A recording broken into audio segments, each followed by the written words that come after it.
እግዚአብሔር ይመስገን ለማለት ስትፈልጉ ብዙ ጊዜ የምትሳሳቱትን እንግሊዘኛ ልንገራችሁ ዛሬ ታንክስ ጋድ እና ወይ ደግሞ ቴንክ ዩ ጋድ እያላችሁ የምትመልሱ ሰዎች አሉ።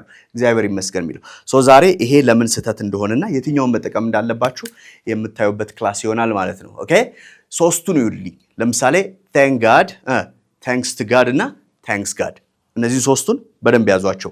ከዛ በኋላ ምን እናደርጋለን? ኤግዛምፕል እንሰራለን።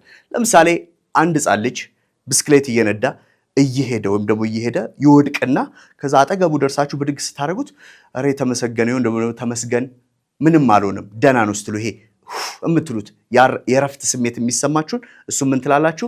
thank God he's okay he's all right እንላለን ማለት ነው። ኦኬ thank God ሌላኛው ደግሞ thanks to God he's all right እነዚህ ሁለቱን የተመሰገነ ይሁን ወይም ደግሞ እግዚአብሔር ይመስገን ደህና ነው ለማለት ስትጠቀሙ thanks to God እና thank God ትንሽ ነው ልዩነታቸው። አንደኛው ረፍትን ያሳያል፣ ያኛው ደግሞ አንድ ነገርን ማመስገን ስትፈልጉ ወይም ደግሞ የተመሰገነ ይሁን እግዚአብሔር ይመስገን ስትሉ የምትጠቀሙት ነው። ታንክስ ጋድ ግን ከነዚህ ከሁለቱ በጣም ይለያል። ኦኬ ታንክስ ጋድ ከፈለጋችሁ በኮማም ለዩት።